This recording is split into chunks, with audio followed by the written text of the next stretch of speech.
नमस्कार दोस्तों, कैसे हैं आप सभी? अच्छे होंगे। मैं सोनू लोहिया आपके नए यूट्यूब चैनल अकेडमी प्लस में आपका हार्दिक स्वागत करता हूं। आज का जो हमारा विषय होगा तो विश्व का भूगोल हम पढ़ रहे हैं क्रम से। और विश्व के भूगोल में जो आपका आज का टॉपिक है तो वो होगा आपका अक्षांश और देशांतर। तो अक्षांश और देशांतर से संबंधित जो भी आपके प्रश्न बनते हैं तो आज की क्लास में हम उनको कवर करेंगे। अभी तक जो हमने पढ़ा है क्रम से विश्व के भूगोल में, तो ब्रह्मांड के बारे में पढ़ा है आपने। ब्रह्मांड के बाद में आकाशगंगा, तारे, ग्रह, उपग्रह, इनका आपने अध्ययन किया है क्रम से। उसके बाद में आपने पढ़ा है पृथ्वी पर रेखाओं का निर्धारण। तो पृथ्वी पर रेखाओं के निर्धारण में आपने पढ़ा है विषुवत रेखा, कर्क रेखा, मकर रेखा, आर्टिक रेखा, अंटार्कटिक रेखा। तो इनसे संबंधित जो भी आपके प्रश्न बनते हैं वो हमने आपके क्लास में कवर किए। तो आज का जो हमारा टॉपिक है विश्व के भूगोल में वो है अक्षांश और देशांतर। तो आप मेरे साथ जुड़ें और आज की जो आपकी क्लास है इसे आप पूरा देखें विश्वास के साथ। तो आपके जो भी अक्षांश और देशांतर से संबंधित क्वेश्चन आपके बनते हैं, वन लाइनर क्वेश्चन हो या आपका डिटेल से कोई क्वेश्चन पूछा हो, वो सब आपके इस क्लास में कवर करा दिए जाएंगे। तो आप आए मेरे साथ और जो अक्षांश और देशांतर से संबंधित आपके प्रश्न हैं तो उनको हम पढ़ते हैं आज की क्लास में। देखेंगे जी आज की क्लास में जो अक्षांश और देशांतर है उनके बारे में हम देखेंगे।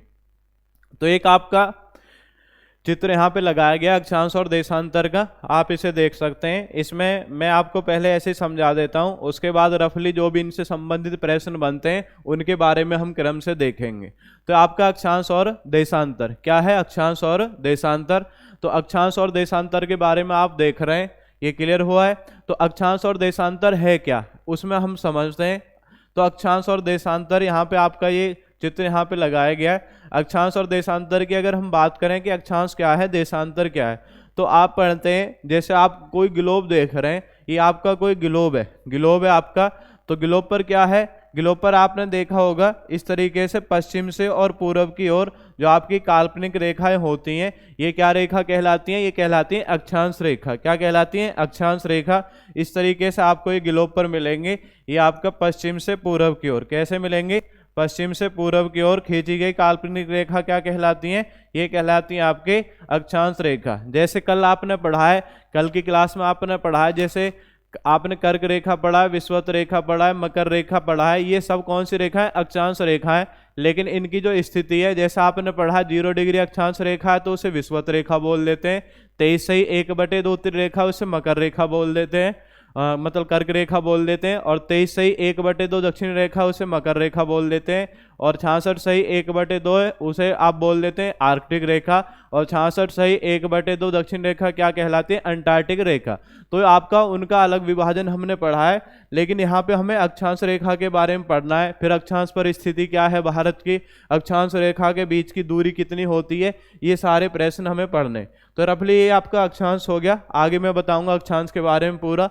अब आप पहले चित्र के माध्यम से देख लेंगे। फिर आप पढ़ रहे हैं देशांतर रेखा। देशांतर क्या है? क्या है आपका देशांतर? देशांतर आप पढ़ते हैं जैसे कोई ग्लोब है तो ग्लोब पर आपको इस तरीके से मिलेंगे। कैसे मिलेंगे? ये मिलेंगे आपको उत्तर से दक्षिण की ओर। कैसे मिलेंगे? उत्तर से दक्षिण की ओर ग्लोब पर खींची गई काल्पनिक रेखा क्या कहलाती हैं? ये क्या कहलाती हैं आपके? ये कहलाएंगी आपकी देशांतर रेखा। क्या कहलाएंगे? देशांतर रेखा। क्लियर हुआ? तो उत्तर से दक्षिण की ओर ग्लोब पर खींची गई जो काल्पनिक रेखाएं ये क्या कहलाएंगी? देशांतर रेखा। अब आगे बढ़ते हैं। इसमें हम समझने के लिए मैंने आपको एक रफली बता दिया है, चित्र के माध्यम से थोड़ा सा क्लियर हुआ है। अब इसमें देखेंगे जो अक्षांश रेखा से संबंधित आपके प्रश्न बनते हैं तो उनको इसमें हम देखेंगे। क्या है आपका? हेडिंग है अक्षांश रेखा। हेडिंग क्या है? हेडिंग है आपका अक्षांश रेखा। अब हम देखेंगे और आप क्रम से इसके बारे में जानेंगे। अक्षांश रेखा कौन सी रेखा है? अक्षांश रेखा या लैटिट्यूड लाइन इनको बोल देते हैं, अक्षांश रेखा। तो अक्षांश रेखाओं के बारे में हम जानेंगे। अक्षांश रेखा होती क्या है? तो आपने पढ़ा होगा जैसे कोई ग्लोब है, एग्जाम्पल 4 ये कोई ग्लोब है, ये ग्लोब है आपका, ये ग्लोब है। अब इस ग्लोब पर आप क्या पढ़ते हैं जी? इस ग्लोब में आप देखते हैं, इस ग्लोब में क्या है? ऐसे पश्चिम से पूर्व की ओर, क्या है? पश्चिम से पूर्व की ओर खींची गई जो आपकी काल्पनिक रेखा होती हैं, कैसे हैं ये?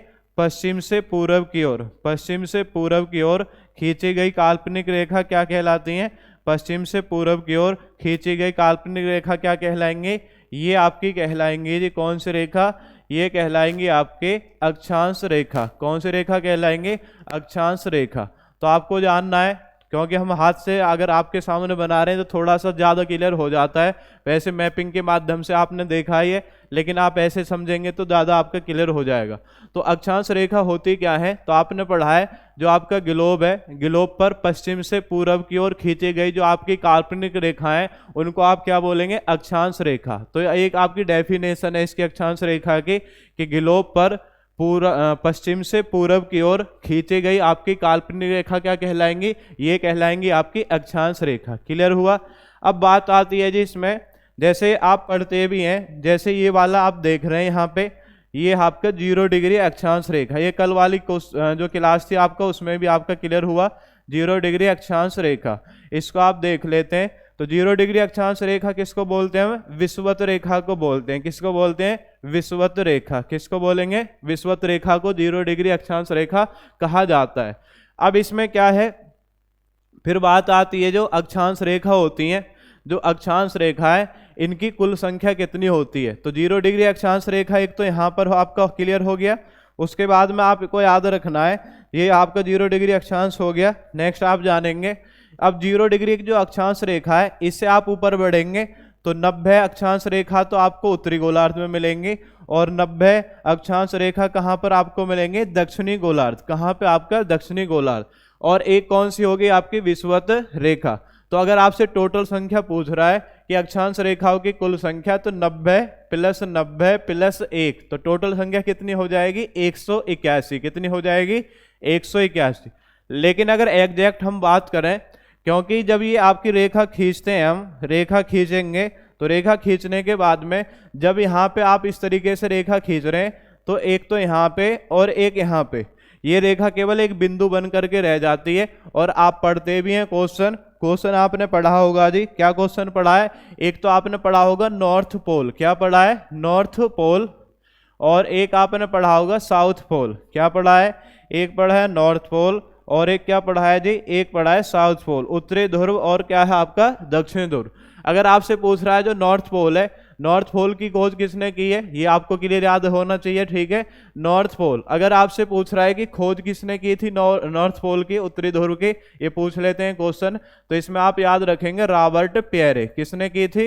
रॉबर्ट पियरे ने आपकी इसकी खोज की थी। और किस वर्ष की थी? अगर वर्ष पूछा जाए, वर्ष याद रखेंगे 1909। Very good. उसके बाद में आपसे पूछा जाएगा साउथ पोल की खोज किसने की है, तो इसमें आप याद रखेंगे आर एमंडसन। किसने की थी? आर एमंडसन ने इसकी खोज की थी। और इसने किस वर्ष की थी? 1911। किस वर्ष की है? 1911। क्लियर हो गया? तो जब इस तरीके से आप रेखा खींच रहे हैं तो रेखा क्या है? ऊपर जाने के बाद में केवल जब हमारा ये पॉइंट आपका बिल्कुल आ जाता है तो यहाँ पे एक बिंदु बन करके रह जाती है। तो इसलिए अगर एग्जैक्ट संख्या पूछे तो 181 में से कितना कम करेंगे? 2 कम करेंगे। तो एग्जैक्ट संख्या अगर आपसे पूछा जा रहा है तो कितनी होती है? 179। कितनी होती है? 179। 179 इनकी कुल संख्या होती है। ये आपका संख्या से संबंधित आपका जुड़ा हुआ था।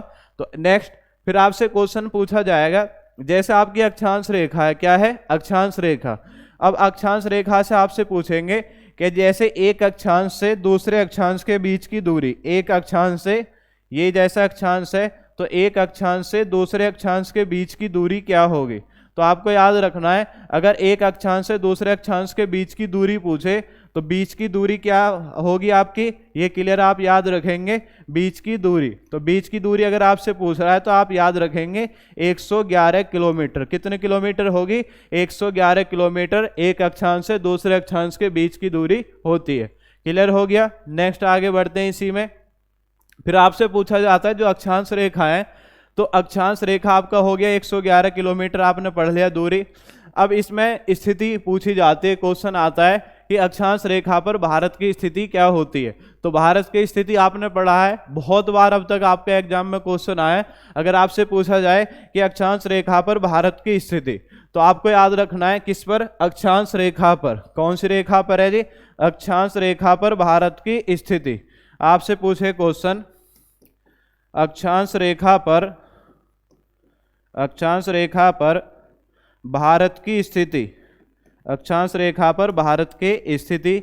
अगर इस तरीके से क्वेश्चन पूछा जा रहा है तो आप पढ़ते हैं अक्षांश रेखा पर भारत की जो स्थिति है, आपने पढ़ा होगा 8.4 से और क्या है जी 37.6 डिग्री, और कैसा अक्षांश है, उत्तरी अक्षांश, क्योंकि भारत कौन से गोलार्ध में है, भारत है उत्तरी गोलार्ध में, तो इसलिए कौन सा अक्षांश हो जाएगा, ये हो जाएगा आपका उत्तरी अक्षांश। ये जरूर याद रखना है कौन सा अक्षांश है, उत्तरी अक्षांश।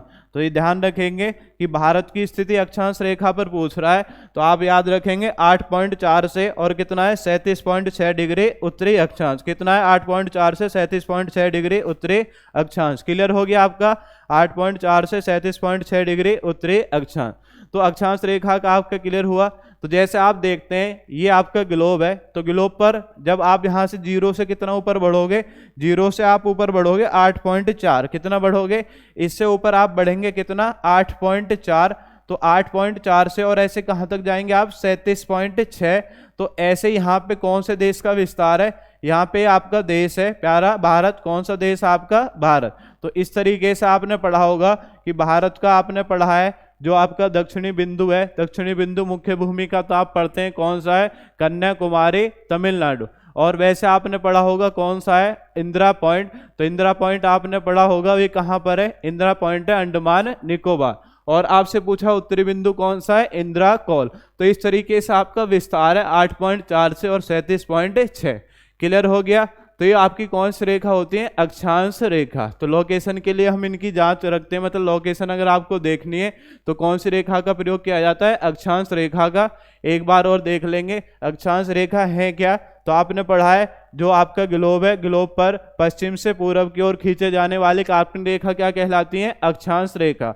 अक्षांश रेखा आपने पढ़ा है, अक्षांश रेखा की कुल संख्या कितनी होती है, 181। लेकिन अगर आप इनको हटा दे जो पॉइंट है नॉर्थ पोल और साउथ पोल, तो कितनी होगी आपकी 179। उसके बाद आपने पढ़ा है एक अक्षांश से दूसरे अक्षांश के बीच की दूरी कितनी है, 111 किलोमीटर। उसके बाद आपने पढ़ा है तो अक्षांश रेखा है, अक्षांश रेखा पर भारत की स्थिति क्या है, 8.4 से 37.6 डिग्री उत्तरी अक्षांश। 8.4 से 37.6 डिग्री उत्तरी अक्षांश। आपने पढ़ा है नॉर्थ पोल की खोज किसने की है, रॉबर्ट पेयरे ने 1909 में की है। और साउथ पोल की खोज आर एमंडसन ने की है, किस वर्ष की है, 1911। क्लियर हो गया। आप एक इसका स्क्रीनशॉट ले सकते हैं, सभी स्क्रीनशॉट ले लेंगे। फिर इसके बाद में हम पढ़ते हैं जी देशांतर रेखा। कौन सी रेखा है, देशांतर रेखा। देशांतर रेखा के बारे में जानेंगे, इससे आगे देशांतर रेखा। क्लियर हो गया सभी का जी। अब देखेंगे देशांतर रेखा के बारे में। देशांतर रेखा,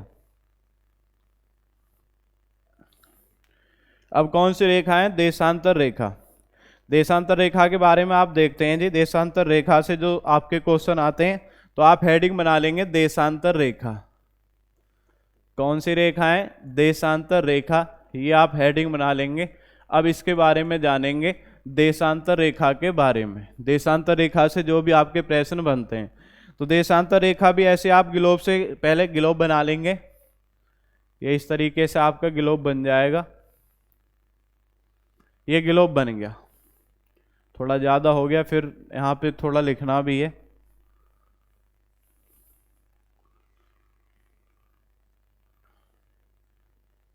ये ग्लोब बन गया आपका, एग्जाम्पल 4 के लिए ग्लोब है।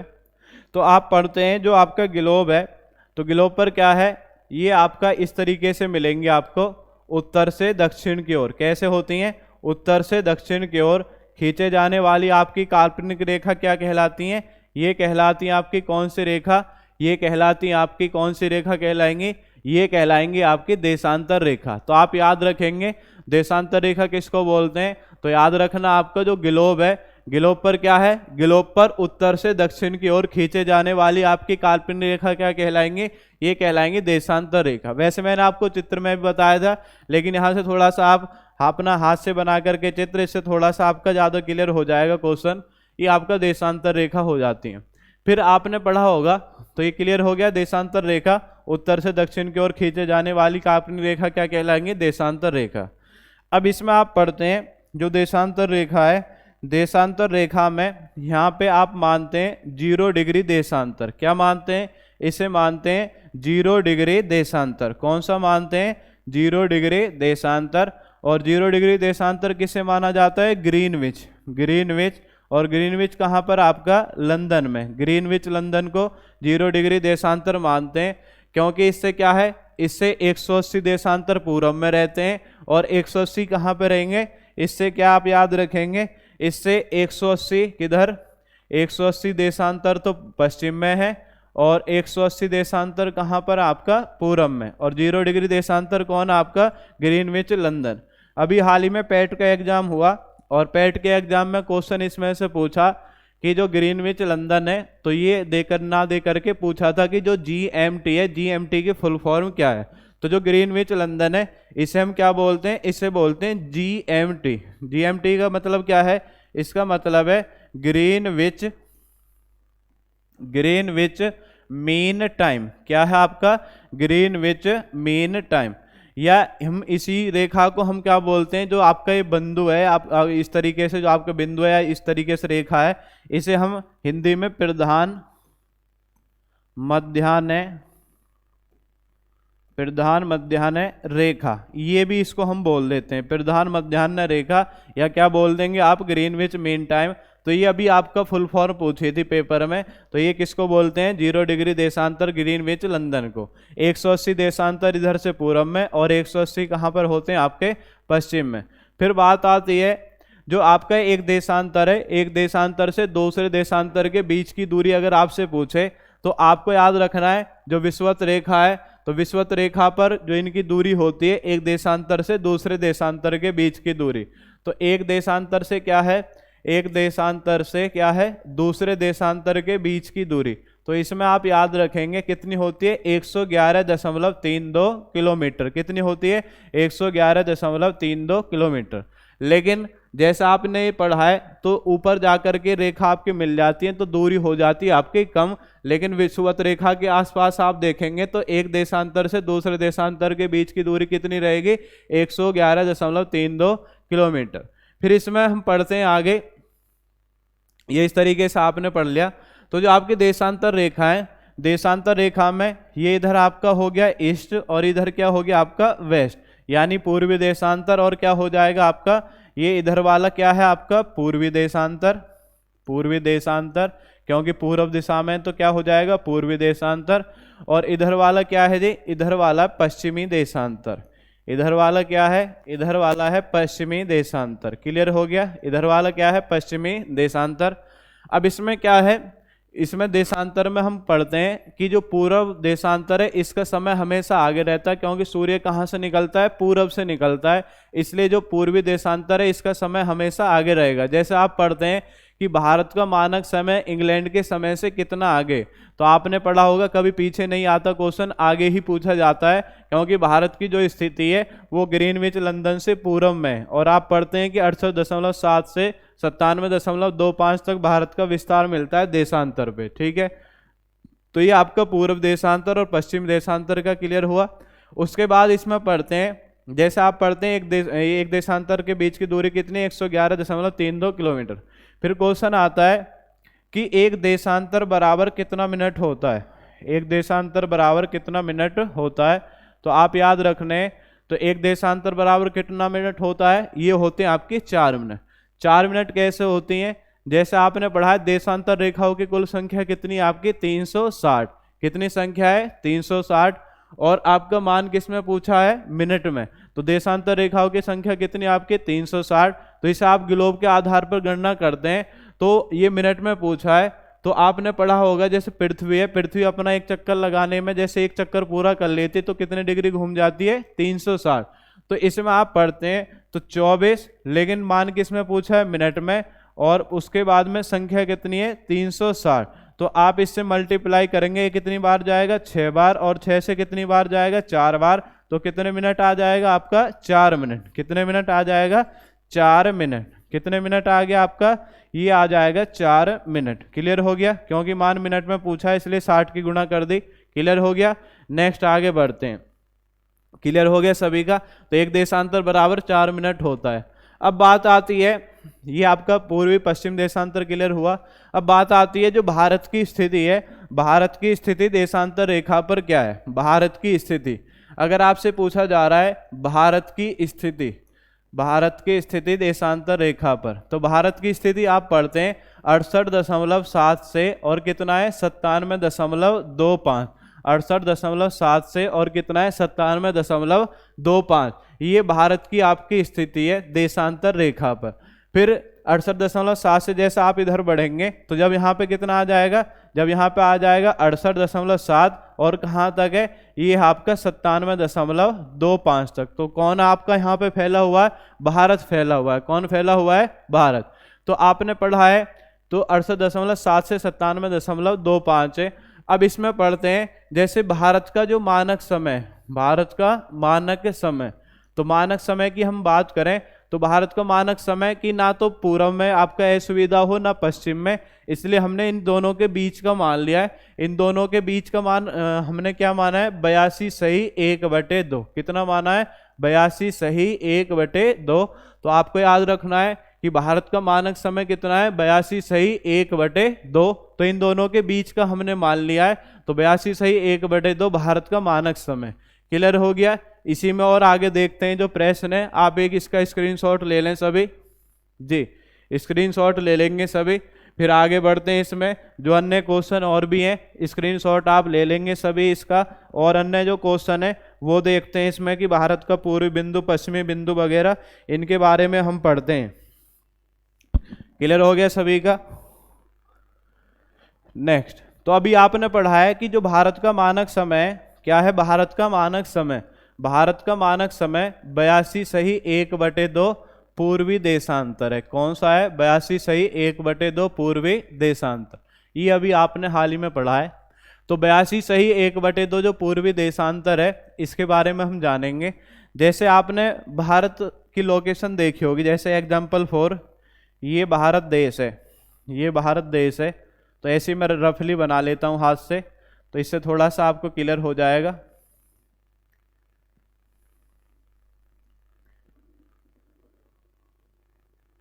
ये एग्जाम्पल 4 भारत देश है, ठीक है, भारत देश है एग्जाम्पल 4 के लिए।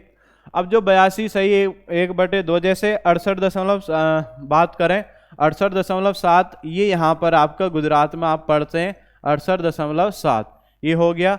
और एक यहाँ पर आपका ये है 97.25, ये क्या है 97.25। तो 68.7 और 97.25, क्योंकि आप पढ़ते हैं कि भारत का पूर्वी बिंदु कौन सा है, भारत का पूर्वी बिंदु अगर आपसे पूछा जा रहा है तो आप पढ़ते हैं सभी पूर्वी बिंदु कौन सा है जी, की बिथु। कौन सा है, की बिथु। और की बिथु कहाँ पर है, की बिथु है अरुणाचल प्रदेश, की बिथु कहाँ पर, अरुणाचल प्रदेश। और भारत का पश्चिमी बिंदु कौन सा है, भारत का पश्चिमी बिंदु अगर आपसे पूछ रहा है तो पश्चिमी बिंदु आप सब पढ़ते हैं, याद भी होगा सभी को। पश्चिमी बिंदु कौन सा है, सर क्रीक। और सर क्रीक कहाँ पर है, सर क्रीक आपका या इसी का दूसरा नाम क्या है, गौरी माता, सर क्रीक या गौरी माता। और हैं कहाँ पर, ये गुजरात में। कहाँ पर आपका, गुजरात। तो आपने पढ़ा भी होगा कि भारत के पूर्वी बिंदु और पश्चिमी बिंदु में कितने समय का अंतर है। तो रफली आप पढ़ लेते हैं कितने घंटे का अंतर है, 2 घंटे का। कैसे अंतर है वो भी अभी आगे देखेंगे। तो आपने क्वेश्चन है कि भारत का जो मानक समय कितने आपका 82 सही 1/2 पूर्वी देशांतर को माना है। तो 82 सही 1/2 पूर्वी देशांतर को जो माना है, तो इसमें जब हम लाइन अगर इसकी बात करें कि कहाँ पर बनेगी इसकी स्थिति, तो लगभग यहाँ पर इसकी स्थिति बनती है इस तरीके से। ये 82 सही 1/2 पूर्वी देशांतर है, ये आपकी इस तरीके से रेखा जा रही है 82 सही 1/2 पूर्वी देशांतर। अगर इसकी हम बात करें 82 सही 1/2 पूर्वी देशांतर की, फिर आपसे पूछा जाता है कितने राज्यों से होकर के जाती है भारत की मानक समय। 82 सही 1/2 पूर्वी देशांतर ये है क्या आपका मानक समय, ये माना हुआ समय हमारा, तो इसे बोल देंगे मानक समय। तो ये कितने राज्यों से होकर के जाती है मानक समय रेखा, ये 5 राज्यों से होकर के जाती है। यूपी के बाद है एमपी के बाद कौन सा है, छत्तीसगढ़ के बाद उड़ीसा के बाद कौन है, आंध्र प्रदेश। तो कितने राज्यों से होकर के जाती है, ये भी आप याद रखेंगे। भारत की मानक समय रेखा कितने राज्यों से होकर के जाती है, 5। कितने राज्य हैं, 5, यूपी, एमपी, छत्तीसगढ़, उड़ीसा और आंध्र प्रदेश। क्लियर हो गया। अब बात आती है इसमें कि जो भारत का पूर्वी बिंदु है, तो ये आपका हो गया कि 5 राज्यों से होकर के जाती है। अब पहले इसी के बारे में देख लेते हैं मानक समय। तो आपने पढ़ा होगा भारत का मानक समय इंग्लैंड के समय से कितना आगे।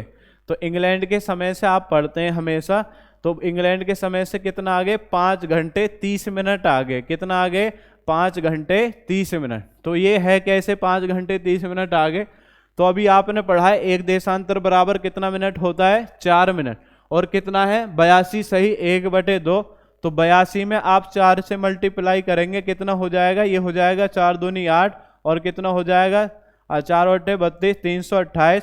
1/2 बचा हुआ है शेष, तो 2 से मतलब 2 बार ये जाएगा, बराबर क्या हो जाएगा 2। तो 328 + 2 तो कितना हो जाएगा 323 मिनट। कितना हो जाएगा 323 मिनट। और 330 मिनट को आप उसमें बदलेंगे घंटे में, तो आपका सीधा 5 घंटे हो जाएगा। 60 से 5 बार चला जाएगा, बचा कितना 23, तो कितना हो जाएगा 5 घंटे 30 मिनट। तो इसलिए भारत का मानक समय इंग्लैंड के समय से कितना आगे, 5 घंटे 30 मिनट। और भारत के मानक समय को इंग्लिश में आप क्या बोल देते हैं, IST इंडियन स्टैंडर्ड टाइम। क्या बोल देते हैं, IST Indian standard time. Clear हो गया। अब आता है एक बात कि जो भारत का पूर्वी बिंदु और पश्चिमी बिंदु है, इसमें कितने समय का अंतर है। अगर इसमें से समय का अंतर पूछ रहा है तो इसमें ज़्यादा कुछ नहीं है। आप याद रखेंगे इधर कितना है 97.25, 97.25 और इधर कितना है 68.7, 68.7। तो अंतर आपसे पूछा है तो इसमें आप घटा देंगे इनको। ये कितना हो जाएगा 5, ये कितना हो जाएगा 12 में 7 गया, कितना है 5।